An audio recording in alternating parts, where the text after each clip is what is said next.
बिस्मिल्लाहिर्रहमानिर्रहीम, अस्सलाम वालेकुम। आज का मेरा टॉपिक अमीनो एसिड्स पे है। कुछ लोग इसे हमारे यहाँ पे इसको मोस्टली अमीनो एसिड्स कहते हैं, लेकिन हमारे से जिसकी पंचुएशन ठीक वाली पंचुएशन बताई है वो अमीनो एसिड बताई है। अब अमीनो एसिड क्या होते हैं और ये किस तरह बनते हैं, इनके दरमियान क्या बॉन्डिंग होती है, बॉन्डिंग में इनका क्या फंक्शंस है, इनकी क्लासिफिकेशंस क्या है, इनकी टाइप्स क्या हैं, इस सबको आज मैं इस लेक्चर में डिटेल में बताऊँगी। ठीक है। अब proteins are extremely complex compound. ये प्रोटीन्स अमीनो एसिड मिल के क्या बनाते हैं, प्रोटीन्स बनाते हैं। ये बात ज़हन में रख लीजिएगा। ठीक है। Proteins are extremely complex compound. ये कॉम्प्लेक्स कंपाउंड क्यों है? Which contain nitrogenous molecule. हमारे पास जो कार्बोहाइड्रेट्स है वो किससे मिलके बने होते हैं? कार्बन, हाइड्रोजन और ऑक्सीजन। ठीक है। लेकिन ये कॉम्प्लेक्स कंपाउंड क्यों है? क्योंकि इसमें एक एडिशनल मॉलिक्यूल है, वो है नाइट्रोजनस मॉलिक्यूल, जिसकी वजह से ये कॉम्प्लेक्सिटी शो करता है। Different amino acids join each other by peptide bond. और ये किससे मिलके बनते हैं? इनके दरमियान जो लिंकेज होता है, जो बॉन्ड बनता है, वो उसे हम पेप्टाइड बॉन्ड कहते हैं। पेप्टाइड बॉन्ड बनता कैसे, मैं थोड़ा सा ओवरथ्रू कर दूं कि पेप्टाइड बॉन्ड बनता है जब आप एक अमीनो एसिड का कार्बोक्सिलिक ग्रुप और दूसरे अमीनो एसिड का अमाइनो ग्रुप जब दोनों मिलते हैं तो पेप्टाइड बॉन्ड बनाते हैं। ठीक है। There are 20 different amino acids which play an important role in the formation of protein. हमारे पास 20 डिफरेंट अमीनो एसिड्स हैं जो प्रोटीन की फॉर्मेशन में बहुत अहम किरदार अदा करते हैं। अब amino acid are water soluble in water. Why? अब क्यों वाटर सोल्यूबल अमीनो एसिड्स क्यों होते हैं? क्योंकि अमीनो एसिड के पास, ये मैं अगर आपको यहाँ पे ये दिखाऊँ, ये अमीनो एसिड का ये फार्मूला है। ठीक है। ये इसमें एक कार्बोक्सिलिक ग्रुप है और एक अमीनो ग्रुप है। अब कार्बोक्सिलिक ग्रुप के पास यहाँ पे नेगेटिव चार्ज है पार्शियल, और इसके पास पॉजिटिव चार्ज है। तो जब ये पार्शियल पॉजिटिव और ये पार्शियल नेगेटिव दोनों आपस में इन दोनों के पास ना ऑपोजिट चार्जेस हैं। ठीक है। ये दोनों ऑपोजिट चार्जेस वाटर के ऑपोजिट चार्ज के साथ कंबाइन होंगे। वाटर में एक H के ऊपर पॉजिटिव है और OH होता है, H2O है ना वाटर का फार्मूला। तो OH के पास नेगेटिव है, इसका नेगेटिव उसके पॉजिटिव के साथ और इसका पॉजिटिव उसके नेगेटिव के साथ जाके अटैच होगा तो बॉन्ड बना देंगे, तो इसलिए वाटर सोल्यूबल है। सही हो गया। अब protein are insoluble in fats such as acetone and chloroform. इसकी भी ही सेम यही रीज़न है कि उसके पास फैट हमारे पास इनसोल्यूबल होता है, लेकिन और जो वाटर, ये जो अमीनो एसिड है ये सोल्यूबल है, इसलिए दोनों आपस में इनसोल्यूबिलिटी शो करते हैं।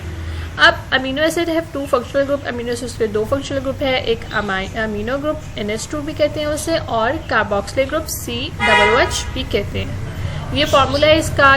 सेंट्रल कार्बन है, हाइड्रोजन अटैच होता है, NH2 ये अमीनो ग्रुप है, ये कार्बोक्सिलिक ग्रुप है, और ये R है। और हमारे पास कोई भी साइड चेन होगी, हमारे पास डिफरेंट कोई भी ग्रुप लगेगा वो इस पे लगेगा। ठीक है। अब ज्वीटराइन क्या है? ज्वीटराइन हम लोग कहते हैं the molecule having positive and negative charge group. अब वो मॉलिक्यूल हमारे पास जो पॉजिटिव चार्ज भी रखता हो और नेगेटिव चार्ज भी रखता हो, उसे हम ज्वीटराइन कहेंगे। Amino acid have positive amino group and negative carboxylic group. Amino acid के पास पॉजिटिव अमीनो ग्रुप है और नेगेटिव कार्बोक्सिलिक ग्रुप है, तो ऑब्वियसली अगर उन्होंने अपने चार्जेस की, अपने आयंस की वो करनी है, ट्रांसफ़र करनी है, चेंज करनी है, तो वो उसी मॉलिक्यूल के अंदर रह के करेंगे। अब सपोज ये देखें, यहाँ पे एनाइन है हमारे पास, हाई pH है उसकी। अब इसने अपना एक हाइड्रोजन, एक आयन लूज़ किया, इसके ऊपर नेगेटिव चार्ज आ गया, उसने इसको यहाँ पे ये H जो यहाँ पे था, जो H यहाँ पे था वो रिलीज़ हो गया। वो रिलीज़ हुआ किसके पास गया? NH3 के पास। इसने अपने ही आयन के अंदर, अपने ही मॉलिक्यूल के अंदर अपना जो आयन है, अपने साथ वाले, समझे ये एक घर है, इसने अपना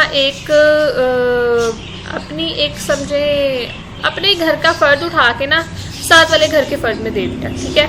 वहाँ भेज दिया। अब ये हमारे पास यहाँ पे पॉजिटिव आयन आ गया। अब फिर ये दोबारा एक और पॉजिटिव आयन लूज करेगा तो पॉजिटिव आयन इसको मिलेगा, तो वो तो NH3 वैसे का वैसे ही रहेगा। ज्वीटराइन यहाँ बन गया ना, ये ज्वीटराइन है, और ये कटाइन जब लो pH पे आएगा तो COOH वैसे, यहाँ पे ये हमें एक हाइड्रोजन मिल गया, ये NH3 वैसे का वैसे रहा, और ये साइड चेन और ये H सच एज वैसे ही रहे। सही हो गया। अब हम बात करते हैं स्टैंडर्ड। हमारे पास दो तरह के अमीनो एसिड्स होते हैं, एक स्टैंडर्ड अमीनो एसिड है और एक नॉन स्टैंडर्ड अमीनो एसिड है। अब स्टैंडर्ड अमीनो एसिड कौन से होते हैं? There are 300 naturally occurring amino acid, but only 20 amino acid play important role in the formation of protein. 300 amino acid ऐसे हैं जो हेल्प नहीं करते, जो आपको 300 अमीनो एसिड हमारे पास मौजूद है, नेचुरली अकरिंग है, लेकिन उसमें से 20 ऐसे हैं जो प्रोटीन की फॉर्मेशन में हेल्प करते हैं, लेकिन बाकी के 20 निकाल के 280 अमीनो एसिड हैं जो हमारे पास प्रोटीन की फॉर्मेशन में हेल्प नहीं करते। These amino acid known as standard primary normal amino acid, जो तो हेल्प करते हैं प्रोटीन की फॉर्मेशन में, उन्हें हम स्टैंडर्ड अमीनो एसिड कह रहे हैं। अब स्टैंडर्ड अमीनो एसिड ये हमारे पास 20 स्टैंडर्ड अमीनो एसिड्स के नाम हैं।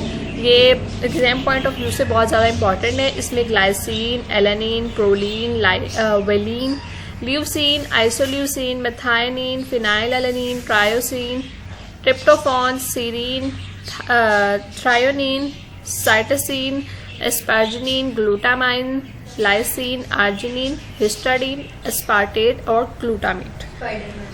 ठीक है, क्लासिफिकेशन ऑफ अमीनो एसिड। अब क्लासिफिकेशन में इसमें यही आ गया क्योंकि उसमें हमारे पास स्टैंडर्ड था, अब ये नॉन स्टैंडर्ड अमीनो एसिड है।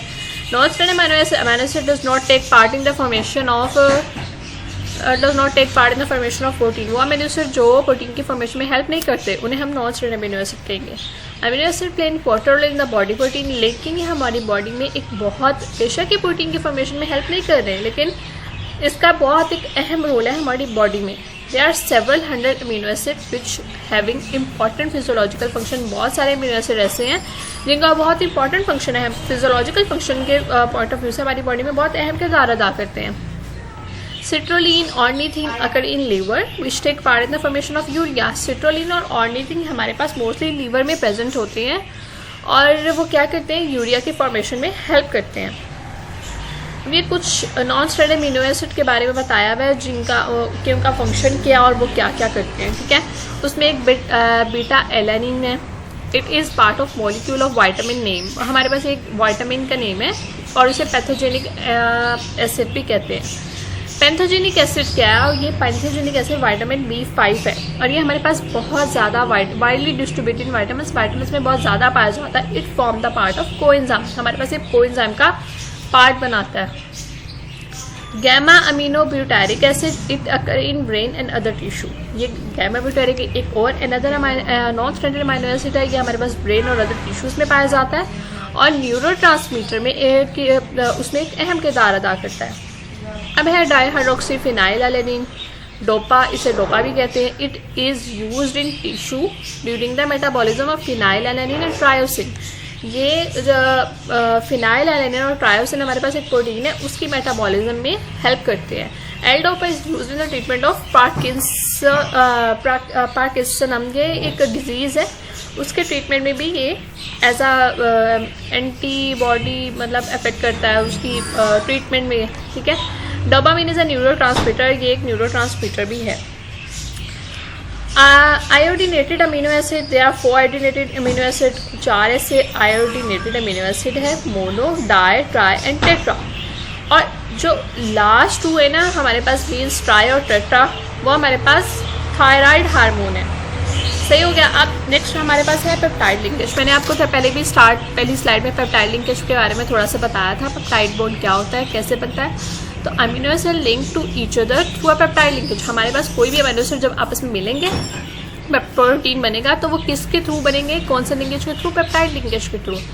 Peptide of more than 2 amino acid residues are usually called polypeptide. हमारे पास पेप्टाइड ऑफ मोर देन 2, जब हमारे पास 2 से ज़्यादा पेप्टाइड बॉन्ड बन जाएंगे अमीनो एसिड्स के, तो हम उसे पॉलीपेप्टाइड कहेंगे। एक तो बना हुआ है ना, जब हमारे पास 2 से ज़्यादा कोई बन जाएंगे तो हम उसे पॉलीपेप्टाइड कहेंगे, polypeptide of high molecular weight. ठीक है, proteins have been classified in several ways. उसको डिफरेंट क्लासिफिकेशन में किया जाता है, तो उसे क्लासिफिकेशन ऑफ प्रोटीन जिसे हम कहेंगे। Protein are classified the basis of physicochemical properties. तो फिजियोकेमिकल इसकी केमिकल प्रॉपर्टीज़ के बॉर्डर करते हुए उसे 3 डिफरेंट क्लासिफिकेशन में क्लासिफाइड किया जाता है। एक है सिंपल प्रोटीन, सेकंड है कंपाउंड जिसे हम कॉन्जुगेटेड प्रोटीन भी कहेंगे, और थर्ड है ड्राई प्रोटीन। अब इनके बारे में बात कर लेते हैं कि कहाँ प्रेजेंट होते हैं, इनके बॉडी में क्या फंक्शन है, क्या रूल है। अब सिंपल प्रोटीन है, simple protein on hydrolysis protein yield is amino acid. जब प्रोटीन की ब्रेकडाउन होगी तो अमीनो एसिड बनेंगे, अमीनो एसिड बनाएंगे, और ऑब्वियसली जब अमीनो एसिड्स बनेंगे कंबाइन होंगे तो वो प्रोटीन बनाएंगे। देयर आर फॉलोइंग प्रोटीन्स, हमारे पास डिफरेंट फॉलोइंग प्रोटीन्स हैं जो जिन्हें हम सिंपल प्रोटीन भी कहते हैं। फर्स्ट है एल्ब्यूमिन। एल्ब्यूमिन क्या है? एक वाटर सोल्यूबल प्रोटीन है जो हमारे पास प्लांट्स में भी प्रेजेंट है और एनिमल्स में भी प्रेजेंट है। सीरम एल्ब्यूमिन इन प्लांट, ठीक है। एनिमल में किस फॉर्म में है? Serum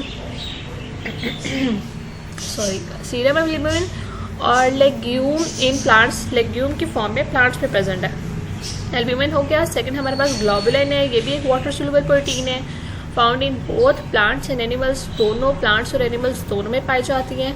myosin as a form of myosin muscle, myosin की फॉर्म में स्टोर होती है मसल्स में, और लेग्यूमिन इन प्लांट्स, प्लांट्स की फॉर्म में लेग्यूमिन्स में स्टोर होती है। थर्ड हमारे पास ग्लोबिन्स, ग्लोबिन्स हमारे पास आर रिच इन हिस्टाडीन, हिस्टाडीन हमारे पास एक प्रोटीन की फॉर्म में है, उसमें ये बहुत अबंडेंट फॉर्म में ग्लोबिन पाए जाते हैं। Unite with haem to form haemoglobin. अब ये हीम हमारे पास फैक्टर है, यूनिट फैक्टर है जो मिलके ग्लोबिन हीमोग्लोबिन यानी कि ब्लड की फॉर्मेशन करता है। Histone, histone are very basic protein. Histone हमारे पास एक basic protein, strong basic protein है, रिच इन आर्जिनिन। आर्जिनिन भी हमारे पास एक, मैंने यहाँ पे आपको बताया था नॉन स्ट्रेंडेड अमीनो एसिड हो, यहाँ पे आर्जिनिन है, यहाँ पे हमारे पास नॉन स्ट्रेंडेड अमीनो एसिड है, ठीक है। स्ट्रेंडेड अमीनो एसिड है शॉर्ट। तो उनके अंदर ये हिस्टोन बहुत पाया जाता है। Combine with DNA and form nucleoprotein, DNA के साथ कंबाइन होगा और न्यूक्लियोप्रोटीन बनाएगा। DNA and histone give rise to form complex nucleosome. Nucleosome की फॉर्मेशन में जब हिस्टोन डीएनए के साथ कंबाइन होगा तो हमारे पास क्या बनाएगा? न्यूक्लियोसोम बनाएगा। ये भी सेल का इंटरनल स्ट्रक्चर है। कंपाउंड और कॉन्जुगेटेड प्रोटीन, कंपाउंड और कॉन्जुगेटेड प्रोटीन्स क्या हैं? In this molecule protein are attached to non protein group which are called prosthetic group. अब वो प्रोटीन मॉलिक्यूल, जब प्रोटीन मॉलिक्यूल हमारे पास किसी भी नॉन प्रोटीन ग्रुप के साथ अटैच होगा तो उसे हम प्रोस्थेटिक ग्रुप कहेंगे, वो कंपाउंड और कॉन्जुगेटेड प्रोटीन उसे हम कहेंगे। अब इसमें कुछ इसकी फर्दर क्लासिफिकेशंस हैं, हम इनको देख लेते हैं। Nucleoprotein, nucleoprotein the conjugation of histone and nucleic acid. जब हिस्टोन न्यूक्लिक एसिड यानी कि डीएनए या आरएनए के साथ अटैच होगा, इसको कलेक्टिवली कॉल्ड न्यूक्लियोप्रोटीन, ठीक है। जब आप ये समझ लें हिस्टोन हमारे पास प्रोटीन है, जब प्रोटीन का पार्ट हमारे पास नॉन प्रोटीनिक ग्रुप यानी कि हिस्टोन प्रोटीनिक पार्ट है और nucleic acid non proteinic part है, तब जो दोनों कंबाइन होंगे तो हमारे पास क्या बनेंगे? Nucleoprotein. Glands and in human sperm, ये कहाँ कहाँ प्रेजेंट होते हैं? ग्लैंड्स में और ह्यूमन स्पर्म में प्रेजेंट होते हैं। सॉरी। अच्छा, phosphoprotein, phosphoprotein protein are conjugated with phosphoric acid. जब प्रोटीन का पार्ट हमारे पास फॉस्फोरिक एसिड के साथ कंबाइन होगा तो वो क्या बनाएगा? फॉस्फोप्रोटीन। और ये अबेंडेंटली कहाँ प्रेजेंट होते हैं? Including casein of milk. Protein milk के अंदर जो केसिन पाई जाती है उसके अंदर ये अबेंडेंटली है। और vitellin of egg yolk, egg yolk में बहुत ज़्यादा अबेंडेंटली प्रेजेंट होती है, ठीक हो गया। अब थर्ड पे है carbohydrate containing protein. Carbohydrate containing protein वो प्रोटीन जब प्रोटीन का पार्ट कार्बोहाइड्रेट के साथ अटैच होगा तो वो कार्बोहाइड्रेट कंटेनिंग यानी ग्लाइकोप्रोटीन बनाएगा। तो these are proteoglycan glycoprotein surface of plasma membrane. Plasma membrane की सरफेस पे जो ग्लाइकोप्रोटीन है उसे हम मतलब कार्बोहाइड्रेट कंटेनिंग प्रोटीन्स कहेंगे। फोर्थ पे है लिपोप्रोटीन। जब ऑब्वियसली लिपोप्रोटीन नाम से अंदाज़ा हो रहा है, जब प्रोटीन का पार्ट हमारे पास लिपिड्स का पार्ट प्रोटीन के साथ अटैच होगा तो वो लिपोप्रोटीन बनाएगा। Protein are covalently bonded with lipids like cholesterol, triglycerides and fatty acid, ठीक है। इनमें के साथ जब प्रोटीन का बॉन्ड कोवलेंट बॉन्ड बनाएगा तो वो हमारे पास लिपोप्रोटीन बनेगा। They are in blood plasma and nervous tissue. Blood plasma और नर्वस टिश्यूज में प्रेजेंट हो जाए और एग यॉक में भी हमारे पास प्रेजेंट होता है।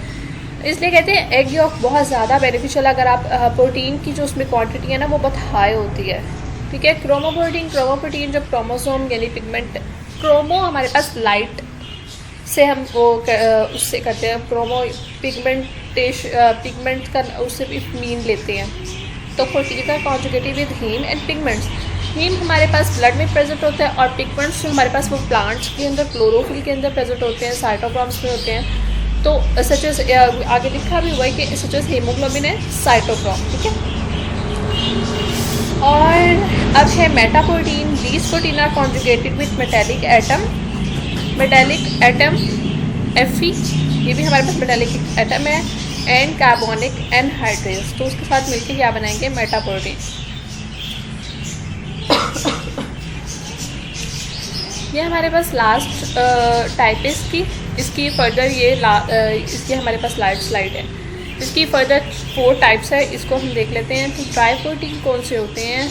These protein are derived from simple and conjugated protein। ये हमारे पास सिंपल और कॉन्जुगेटेड प्रोटीन से ड्राइव होते हैं। A protein is called native protein if amino acid composition and molecular conformation are unchange. वो प्रोटीन जिस पे अमीनो एसिड की कॉम्पोजिशन, उसका स्ट्रक्चर यानी और इसकी जो मॉलिक्यूलर कन्फर्मेशन है वो अनचेंज रहे, तो उसे हम नेटिव प्रोटीन कहेंगे। When denaturation take place, when small cross linkage split, जब small cross linkage टूटती है, स्प्लिट होती है, तो उसके लिए रिजल्ट में क्या होता है, डीनेचुरेशन होती है प्रोटीन की। Denaturation take place due to physical and chemical agent. अब ये 2 तरह से डीनेचुरेशन हमारे पास होती है, एक फिजिकल होती है और दूसरी केमिकल होती है। फिजिकल एजेंट्स कौन से फैक्टर हैं जो अफेक्ट करते हैं? एक X rays, ultrasonic waves, pH and heavy metals. ये वाले वो एजेंट्स हैं जो पेप्टाइड बॉन्ड को यानी प्रोटीन्स के जो बॉन्डेज है, क्रॉस लिंकेज है, उसको तोड़ देती है, ठीक है। केमिकल एजेंट्स में यूरिया, अल्कोहल एंड एसीटोन। जब हम प्रोटीन को इनके साथ कंबाइन करेंगे तो ऑब्वियसली वो अपना बॉन्ड ब्रेक कर देंगे। एंजाइमेटिक प्रोटीन वो बीटा बरसेप्टोएथेनॉल, ये एक प्रोटीन का नेम है, is added in the solution in the presence of urea. जब हम इसको यूरिया के सोल्यूशन में ऐड करेंगे तो वो क्या होगा, एज सच जो स्ट्रक्चर होगा वो टूट जाएगा और एंजाइम अपनी एक्टिविटी को लॉस कर देगा। तब उसमें तो उसकी क्या हो जाएगी, डिग्रेडेशन हो जाएगी, क्योंकि जो एसएच बॉन्ड है वो ब्रेक हो जाएगा, ठीक है। और अब है इनके कुछ नाम है, प्रोटियोसिस, पेप्टोन्स, पॉलीपेप्टाइड्स, ओलिगोपेप्टाइड्स। पेप्टोन्स को हम देख लेते हैं। ये नॉट कोगुलेटेड बाय हीट, ये हीट रेजिस्टेंट है। अब ये नॉन कोगुलेटेड मतलब अब हीट के साथ ये अपना बॉन्ड ब्रेक नहीं करेंगे, नॉट कोगुलेटेड, क्योंकि ये हीट रेजिस्टेंस है, बट सोलूबल इन वाटर के साथ सोलूबल है। These are primary proteoses lower weight, जो कि प्राइमरी प्रोटियोसिस होंगे वो हम लोअर वेट में डिस्कस करेंगे। जब 1 से 2 प्रोटियोसिस मिलेंगे उसे हम सेकेंडरी प्रोटियोसिस करेंगे, वो स्मॉलर मॉलिक्यूलर वेट होगा उसका। और precipitate in the solution of ammonium sulphate, जब अमोनियम सल्फेट के साथ इसका सोल्यूशन बनाएंगे तो ये प्रेसिपिटेट वाइट कलर के क्रिस्टल प्रेसिपिटेट बनाएंगे, सही। अब है पेप्टोन्स सेकेंड नंबर पे। नॉन कोगुलेटेड बाय हीट, और obviously same as non coagulated है, सोलूबल इन वाटर है, वाटर के साथ सोलूबल है।